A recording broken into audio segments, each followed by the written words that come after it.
Hey, welcome back, Franz. Today, we're mastering Sculkstone. If you saw my last video, then you saw me showcase this Sculk-powered sugarcane farm. With a blast of a goat horn, I was collecting all of my sugarcane. And I had such a fun time with that circuit and running that farm that I decided I would put together an entire video for all of you to learn how to use Sculk in the same way and even better than I did. My setup was pretty janky, let's be real. But this tutorial, this is gonna teach you how to do whatever you want with Sculk. So stick around, pay attention, work alongside. If you're really looking to learn, then you should totally be starting to just take apart these circuits. Just pause the video, build it yourself, mess with it, get a feel for it. Especially if you're not that familiar with Redstone, the thing that you gotta do is just start putting it down. It's the same thing with building. Just start putting blocks down. And then later you can say, okay, what could I do better? And every time you do that, you're gonna get better. But we're gonna focus in, and I'm gonna teach you all about Sculkstone, which is what I'm calling it. You don't have to, but you should. Trademarked, copyright striked.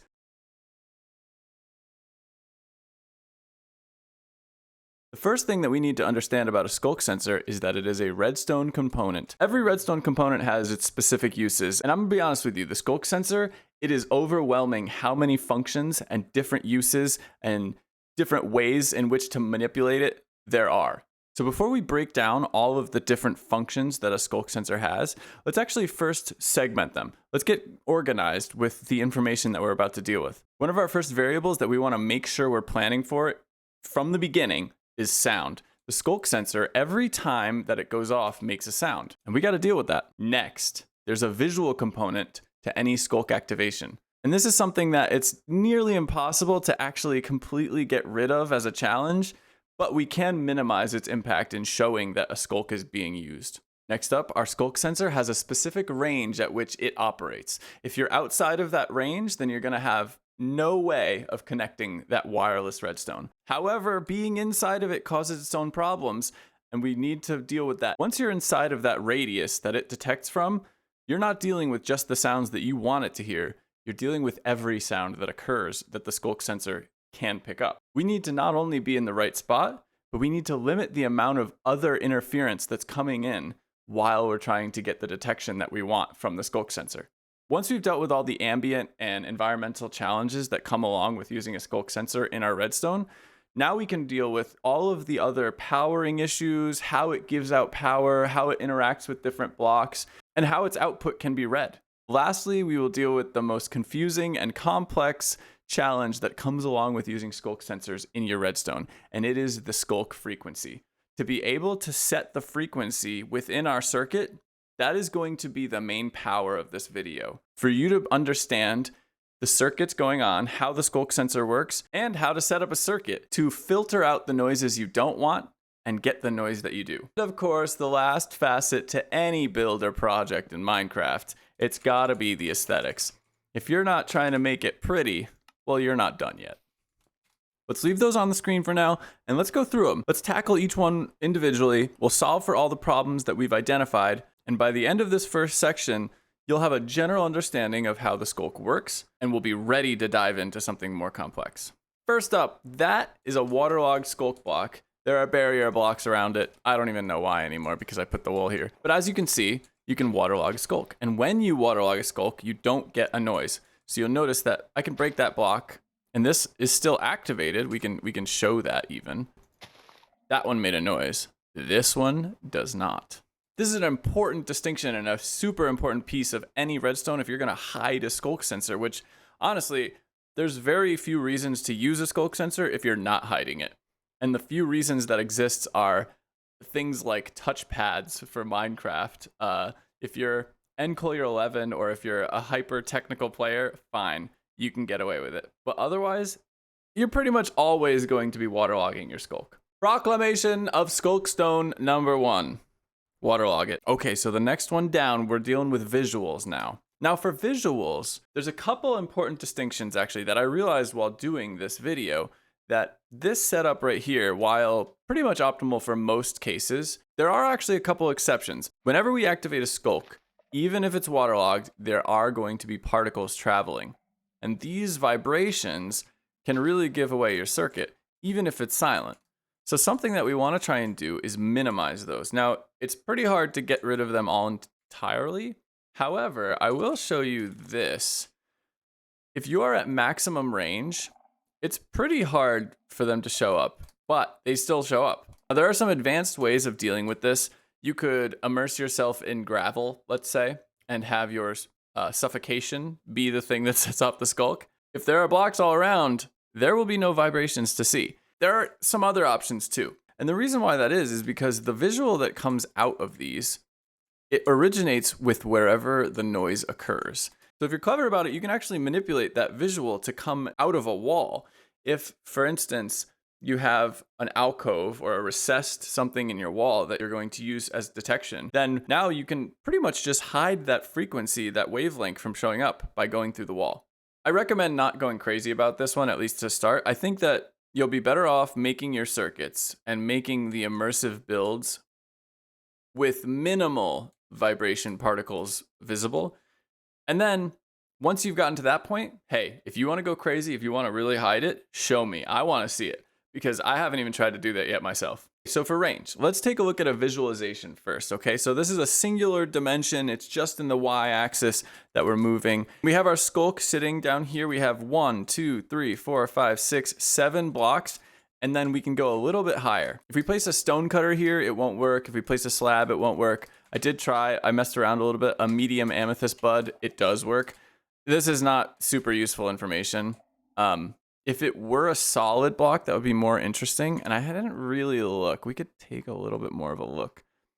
Oh, you know what could work, actually? So sadly, even snow layers, which is 3/8 of a block in height, doesn't completely obscure the visuals. I just realized this was maybe a solution. Unfortunately, it's not. But it is still in range of the Sculk sensor. This works in every dimension. You can see the sphere over here, which is an approximation. It's 7.5 blocks out in every direction that the Sculk block will work. But to help you remember and understand why it is that the Sculk sensor outputs only at 7.5 blocks is actually to do with redstone dust power when powered by a Sculk sensor. The way it works is that a Sculk sensor's output through redstone dust is directly proportional to the distance the noise is away. So if I'm in close, it's very strong over there. And if I'm right on this half block over here, we'll get a power output of 1. So this is super easy to understand where it's like 7.5 blocks out is 7.5 times 2, 15. That's the max power output of dust. So it just can't go any further. It's just counting down basically. And then if you want 15, you got to be on top. Barely getting 14 by not being on there. And then 13 and 12. Okay, so you get it. So if you're wondering if you're in range, 7.5 blocks. Obviously, if you're on diagonals or anything like that, you're gonna have to be careful and test. All right, detection and interference.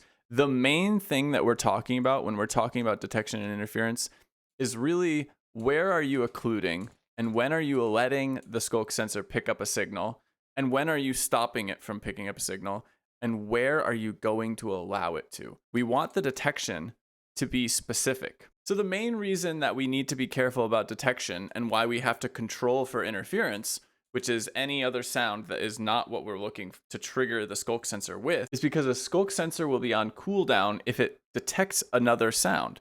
So if you have an area in which you're trying to pick up a flower to, say, activate your Sculk sensor, but you're also having people walk around or you're moving in that area and you have no wool occlusion to block that sound out, then you will most likely, in most cases, either have to stop and wait, knowing that you have to wait for your Sculk sensor, or you'll just fail when you try and pull the flower because the Sculk sensor will be on cooldown. It detects in 1 tick. It's very quick at detecting, but it takes another 40 ticks for it to reset its cooldown. And for those that don't know, 40 game ticks is equivalent to 2 seconds. Let's say that I wanted it to detect me opening this shulker box and I walk into the room and I open it. Well, it didn't detect it because I was moving beforehand. So we want to make sure we have occlusion that blocks that possibility out. So even if all I did was to go like this, if I walk up and I open my shulker box, now it didn't hear me walking. Now this is a very simple example where we just blocked out the ability for the Sculk sensor to detect me walking up, which made it possible for it to detect the shulker box opening up. But that's fantastic. And that's what we want to control for in every single one of our Sculk sensor circuits. We need to make sure that it's hearing the sound we want it to hear, and we got to be specific with our occlusion and with our positioning and even our range. Because if the range is detecting other rooms in our base, or if it's just detecting bats in a cave, we're in trouble. Proclamation number 2. Don't be a fool. Use your wool.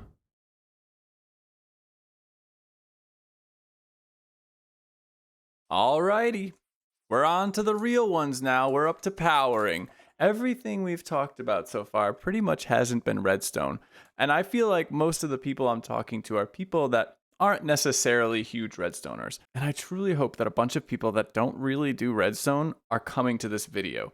Because my intention here is to help people make awesome integrated bases, not powerful farms. That's just not what this is for.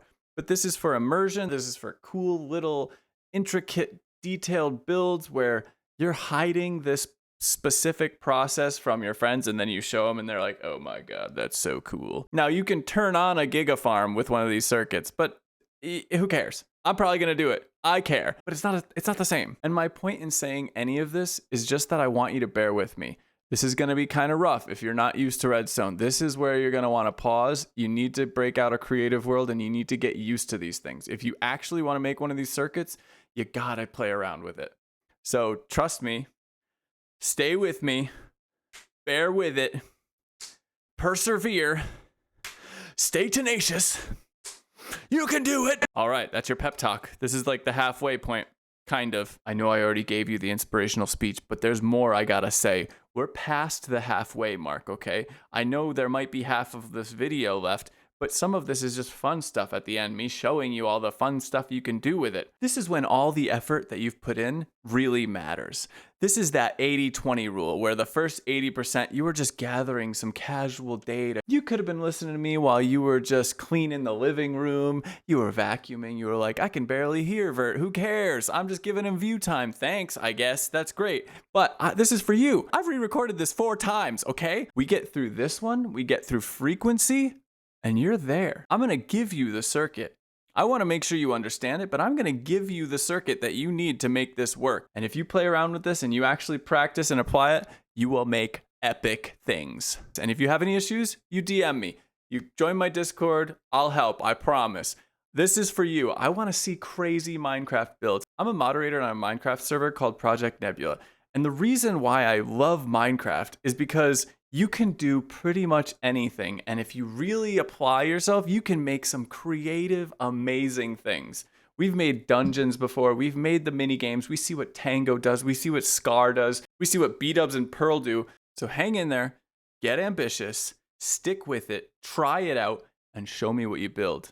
That'll be the payoff, okay? The payoff is being able to share something incredible that you're proud of. Let's go, we gotta finish. We're on the 20-yard line. We're in the bottom of the 9th, bases loaded, where I don't know any other sport. The Ender Dragon is at 10% health and she's perching. Let's talk about powering with Sculk sensors in mind. The first block we can consider is an observer. If you don't know anything about observers right now, if that's something you're not comfortable with in your redstone repertoire, well, great, because we're not gonna use them. I don't recommend it at all. The reason why is because a Sculk sensor will activate an observer twice. It'll activate at the beginning and the end. So if you want to use an observer for a circuit with a Sculk sensor, you're going to run into way more issues. If you're not already a skilled redstoner, there's almost no point in using observers. Let's just leave that one. Redstone dust and comparators are the 2 main sources that we're going to use to draw power from the Sculk sensor. But they do 2 incredibly different things, and this is where this whole segment is very important. Like I showed you before, redstone dust power from a Sculk sensor is directly proportional to the distance away that the vibration occurred that it is detecting. That is a mouthful. I'm really surprised I nailed that sentence since I couldn't nail the last one. While I didn't say that this is a main one, you can draw power from a repeater. The main issue with a repeater and powering, though, is that you can't get the repeater power out of a block. So if I try and do that, and I try and activate this Sculk sensor, oops, not that, it will not work through the block. Okay, this is quiz time. I'm gonna give you 5 seconds to tell me what the problem is with not being able to power anything through a block with that repeater.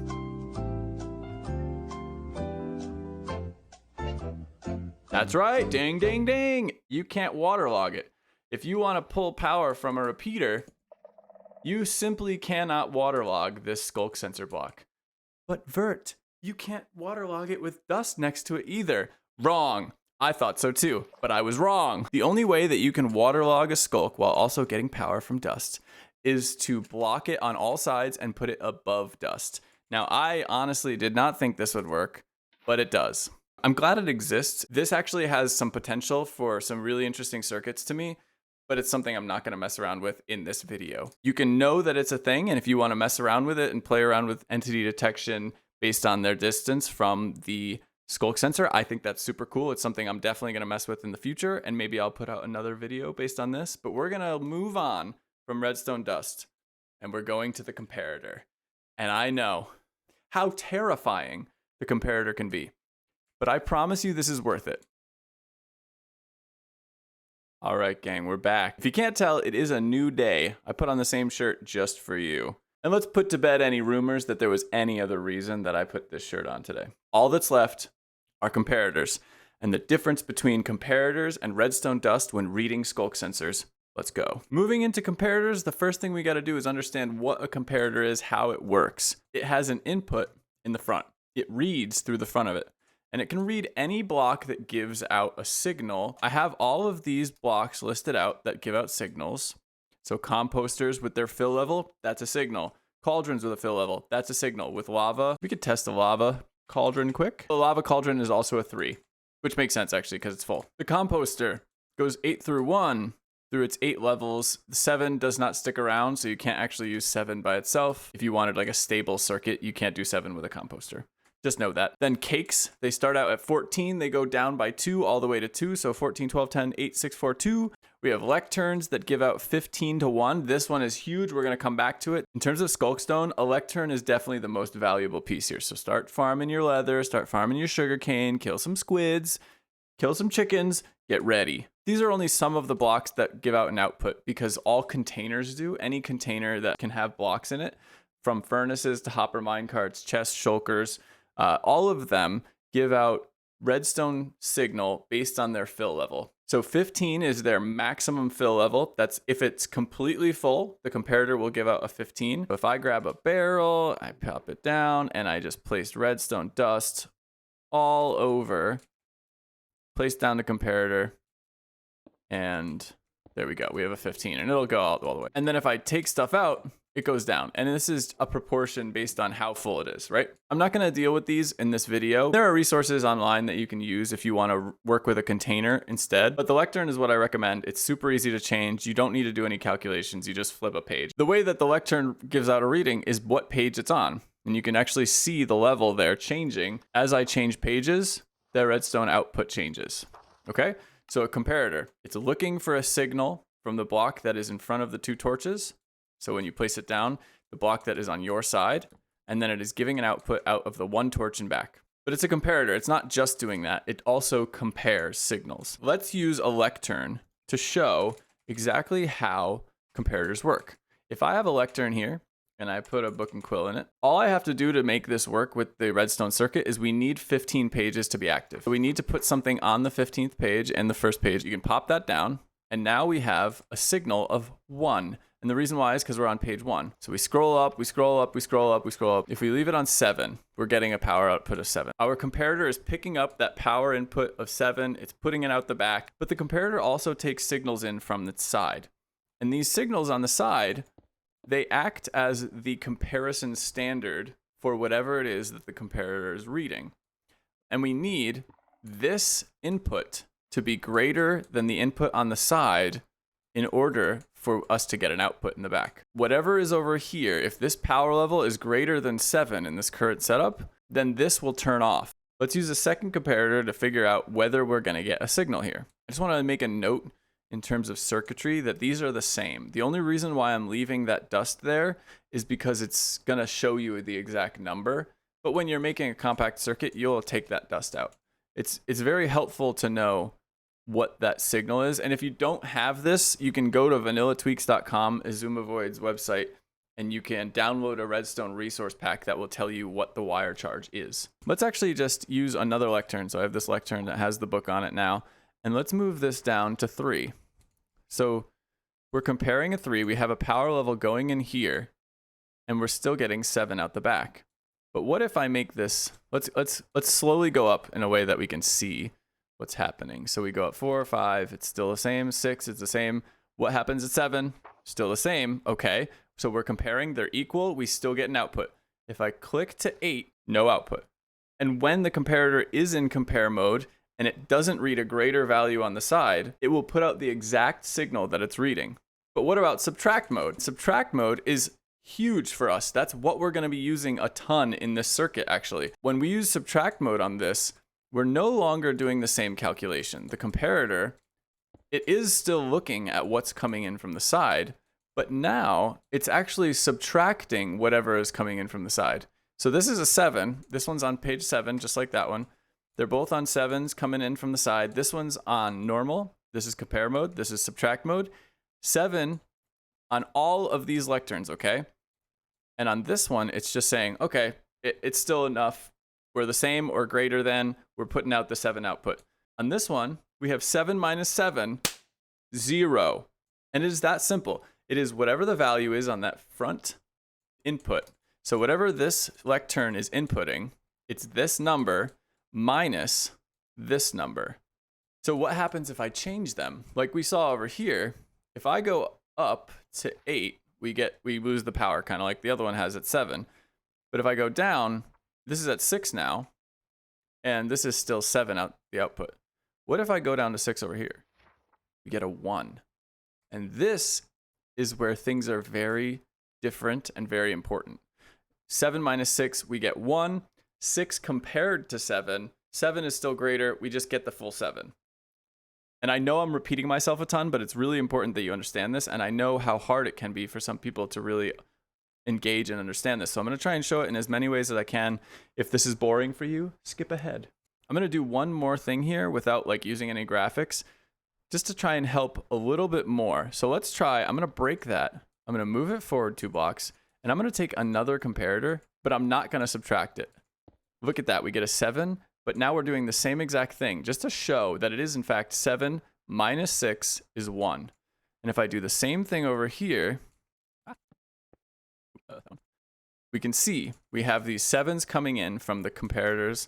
There's nothing coming in the side, so it's just 7, 0. It's just putting out a 7, right? It's putting out that signal in front of it. And then in this one, we have the 7 minus 6 is 1. On this one, we have the 7 compared to 6. 7 is greater than 6 or equal to. We get 7. That's it. That's everything to do with the comparator. We did it. This was actually, I have recorded this so many times, and that was the only one that was concise. I really hope that this helps somebody. If you got helped by this, please comment below. Just help me out, because I have been recording this for 3 days trying to be concise and clear. The good news is my comparator redstone is going to be off the charts compared to what it used to be. That's what we needed to do. We have covered now exactly how comparators work, and now it's time for the circuit.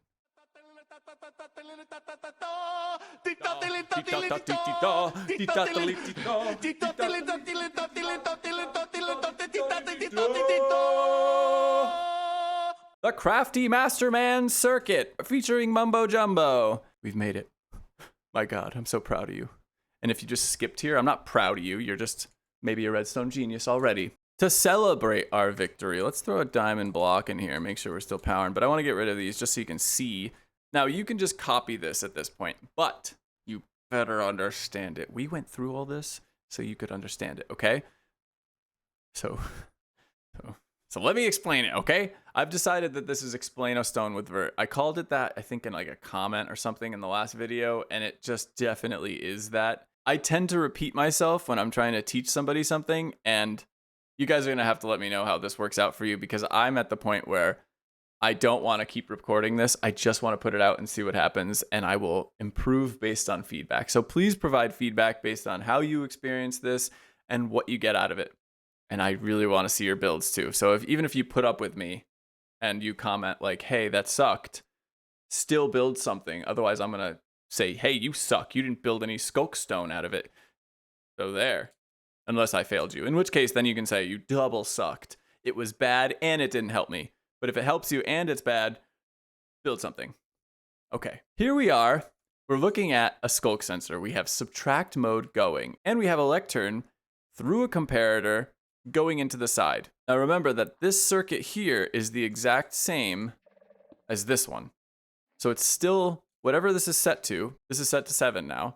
Whatever this is set to, you're still getting that 7 into here. So we're subtracting 7 from whatever the Sculk sensor gives to this comparator. We have something, -7, goes into this circuit back here, and eventually outputs into a lamp with a comparator on subtract. Now I'm gonna forget about this repeater for a second. What happens here? This is a comparator on subtract mode reading a dust that will be powered by this repeater, okay? So we can take the repeater out, but we know that this power is always going to be 15. And this power is also always going to be 15. What that means is that 15 minus 15 is 0. If both of these repeaters are powered at the same time, then this comparator will not output power. The only time that that comparator in the back of this circuit will output anything is if this repeater turns on and this repeater doesn't. So we're through the front end of the circuit, we're through the back end of the circuit, and what's happening here? If we get a power output of 1 on this dust, that means this one will be 0. This repeater will turn on, powering this dust. This repeater will do nothing because it has a power of 0. This dust will be powered. The comparator on subtract mode will have a 15 minus 0. Boom, that's a power output. And the only time that'll happen is if this power output is 1. And you can see, look I'm activating the Sculk, but nothing happens. So the lectern is on 7, placing a block is 12, breaking a block, 13. We're getting these powers where 12 minus 7 is 5, 13 minus 7 is 6. We're getting those powers out here. They're powering both repeaters. We get nothing out the back. Let me change this so that it is a 14. So if I place this, nothing happens. But if I open it, the lamp turns on. The lamp turns on! Nothing else. No other frequency will power this circuit. However, every frequency that gives out a power level of 15 from a Sculk sensor will power this circuit, and there are a few. There are a few challenges with Sculk sensors that we can't solve for, and we've covered most of them. Voiceover Virt here. Somehow I never recorded frequency in this session, so we're gonna do that quick. The important distinction, and the thing that I never said, is that Redstone power output from a Sculk sensor through a comparator is tied to the frequency of the sound that the Sculk sensor has picked up. So each sound is categorized in different frequencies from 1 to 15, and these numbers give out the same Redstone power. And that's how, with that circuit, we can filter any frequency. I'm not going to go through all the different frequencies in this voiceover here, or in this video even, but I have left the link below to the wiki that lists out all of the specific sounds that are tied to what frequency. So you can always consult that when you're doing your building. And that's what I recommend. Don't try and memorize it or anything. There's no real need to. Just try and learn what gives off sounds that can be picked up, and some of the more common or wieldy or interesting triggers that you want to use. I'll hand it back to Virt with the very clean shirt. These frequencies have multiple inputs. So you can see block close, block deactivate, block detach, dispense, fail. That's a lot, right? That's a lot of different things that can happen. Now, they're not all super common to happen all at once or in the same area, but they're a lot. And 15 is the one that's the most bloated, I would say. It's container open, piston extend, a goat horn, an explosion, and a lightning strike. They all cause this stuff to activate. So if I grab a goat horn, you'll see this light turns on, that light turned off, because that's just a NOT gate combined with the same circuit. I'll show you the NOT gate circuit as well. But in most cases, you could just slap a torch on the back and, well, you'd have the same thing. See how that lamp is on and this lamp is on now? Well, that turned it off. The only advantage of this circuit is that it's slightly smaller and it has less delay. It has a torch less delay, maybe. Let's see. Let's try that again. Okay, yeah, it is faster. We can look at it quick. So you can see that we have the same circuit up front, right? We're still subtracting whatever's in here, and it's a 14. So 15 minus 14 will be 1. It'll depower the torch that's on this target block, which will depower the lamp, and it won't power this repeater. But if it was anything else, if I drop this down to say 8 or anything below, then you would end up with some number that's too high. The repeater will still be powered even though the torch is depowered, and so the lamp will stay on.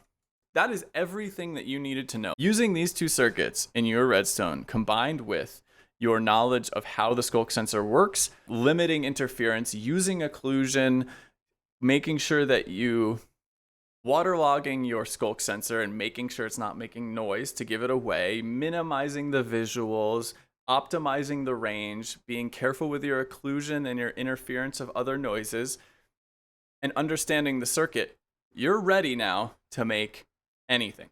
You can now filter completely to any specific one you want. If you want, let's say you wanted to filter for an elytra gliding, that's a 4, okay? Then what you would do is you would set this to 3. If it's 3, then you have 4 minus 3 is 1. And whatever you want to select for, you need a 1 to come out of that comparator. Whatever frequency number you want to filter for, you're going to set the lectern to 1 less than that. Okay, so you'd never actually need the 15th page. What you would want, you have the 15th page if you want to turn it off completely, and that will make it so that 15 minus 15 is 0. It never gets an output no matter what. But whatever you set this to, if you want a 7, you got to go to page 6. If you want a 9, you got to go to page 8. If you want a 15, you got to go to page 14, okay? And then you're set. Boom. And that is why the lectern is so fantastic. It is so incredibly toggleable. If somebody finds out what your sensor is and you're like, you have a room of just different things, you could just change it whenever you want. So let's get into some examples. Let's have some fun with this. You've earned it. We've made it. God, I hope anyone made it. I've made a few videos now for YouTube, and this video has cost me probably 4 times the effort of any other one. And there's like no building involved with this, right? It's just like putting down circuits. It's building little silly stuff. Are you kidding me? This took a ton of time, but this took way longer for me to get this to you concisely. Let's do some fun stuff now.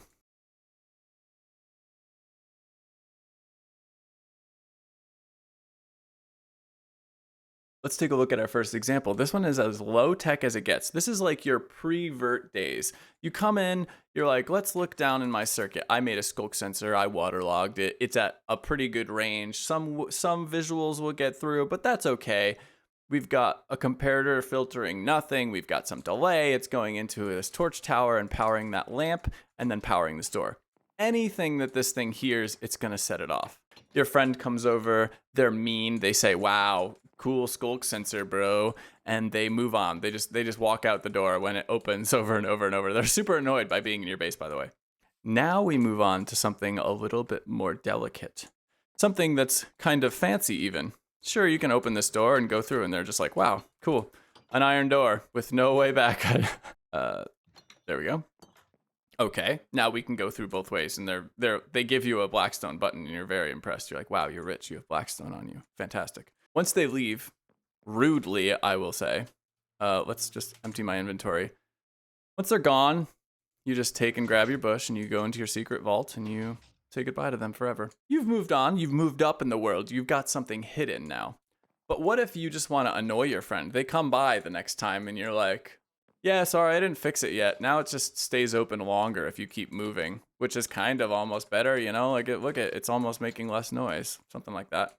And you could set this up a little prettier than I did, like I had it over there. But if you're quiet, which friends normally aren't, let's be real, you can place it in and you can take your walk.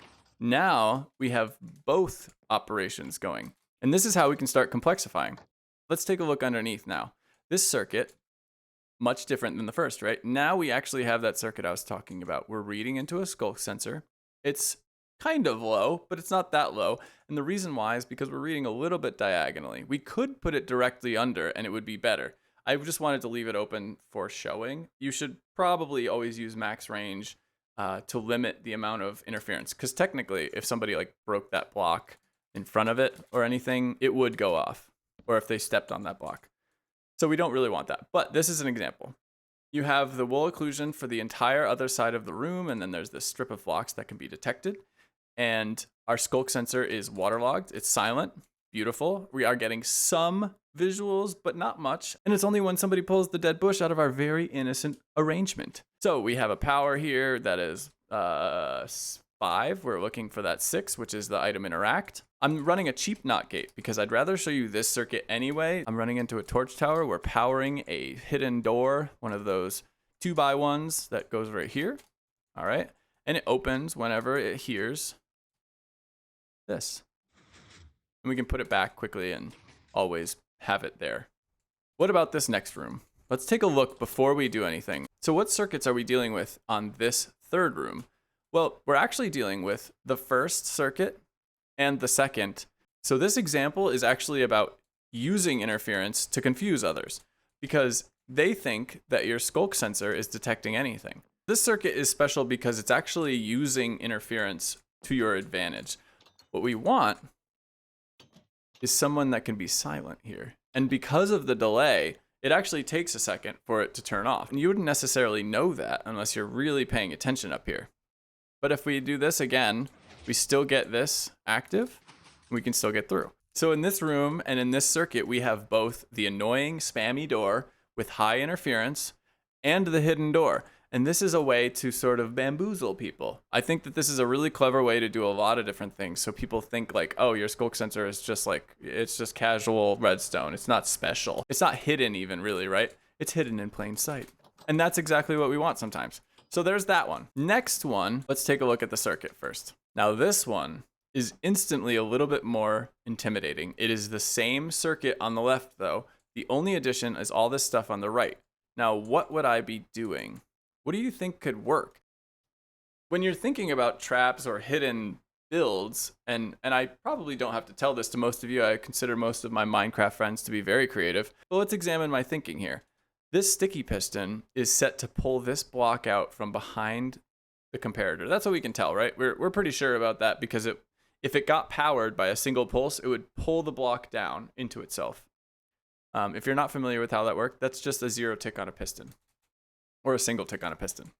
I'm not going to fully explain this one, but you should take a look at it. I will explain what happens and how it works, but I'm not going to explain all the redstone. Falling edge monostable circuit wire. So at the end of a signal, power the piston, pressure plate circuit, depowers, it will power. Quick pulse block, make line powered here. Cool for color. No, this line actually. Let's test it.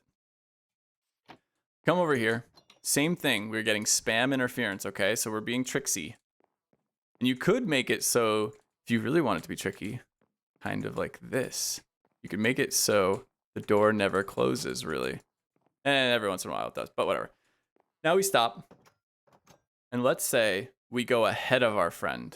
This is where we want to show off. This circuit is only for braggarts, okay? This is something I would build, let's be real. This is where your friend is in the room with you and you're like, bro, it's not just an iron door opening and closing over and over. Come on, get with it. This is 2022. We use complex redstone. Virt is out there being a hero and teaching us how to do this stuff.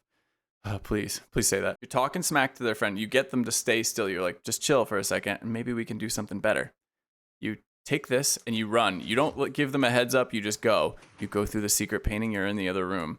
Now they're left in this room by themselves. And what's happening? Only the door. And if they want to pull this bush, what do you think? Do you think it'll work? Nah, they can't follow. They can go through that door, those stinkers. They made fun of you earlier when you didn't know better. Now you know. I got you. What we did is we made it so that this is a one-time use from this side. We made it so you could get away in plain sight. Pretty nice, right? And we can reset the circuit from this side. So now it's ready to go again. So that's a little expose on some Sculkstone doors, how you can manipulate interference, how you can manipulate the specific occlusion, how you can manipulate timings even a little bit. You can get way trickier than this. This is just very simple. I wanted it to be redstone that anybody could look at it and go, oh, I kind of understand that. Now this one's kind of cool. The way it works is whenever somebody is on this block, it dispenses 16 ender pearls and you don't need a pressure plate. What that means is you could go like that. You could have this in the middle of your room with no redstone around, now you can have a completely hidden ender pearl dispenser.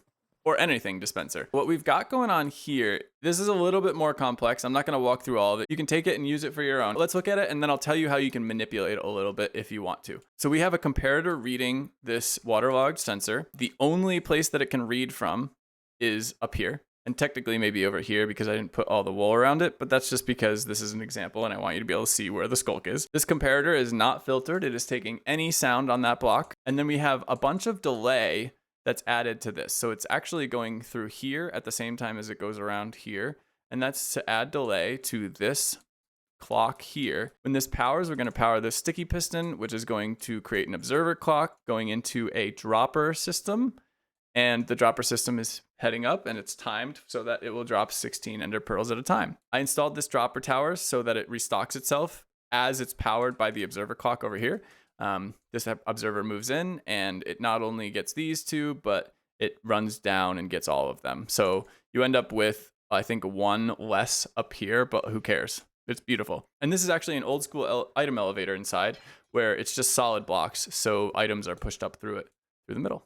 I think this one has a lot of uses for a lot of people. If you're looking for anything else as a specific example, let me know. And if I think it's interesting, I will do it. We've made it to the end. All right, gang? Now, what does that mean? It means you did it. I'm proud of you. I'm hella proud of you. Come here. Are you winning, son? No. Oh, God. All that's left is for me to invite you to my Discord. I would love to see what you make out of this. Please send me photos of anything creative that you make with these circuits. If you got value out of this, please let me know. Comment below, give it a like. Subscribe if you want more. As challenging as this video was to make, I really want to do it again. I really look forward to going through some more creative Redstone applications for my community and hoping to grow the community and help more people build with Redstone that aren't on the technical side, but really would like to and would enjoy having these sorts of things in their bases. Wait. Before we end, one more thing. I have a challenge for you.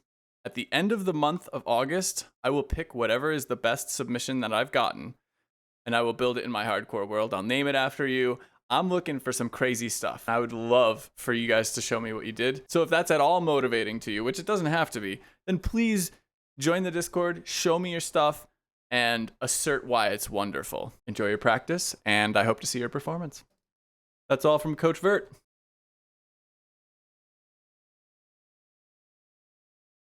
Let's get a vibe here. Let's get a check. A mic check. 1, 2, 1, 2. Mic check. 1, 2. Unique, New York. Unique, New York. The arsonist had oddly shaped feet. How now, brown cow? How now, brown cow? How now, brown cow? This one, it's just looking at like, oh, that's a 7 away. And this is an 8 away. I can read. Now let's put to bed any rumors that I can't read. This is gonna be a good day. I'm a different person today than I was yesterday. That's all there is to it. What do comparators do? If you're not familiar, they compare signals. And that's with each byte that is taken out of it. And this pulse, I don't really want to have to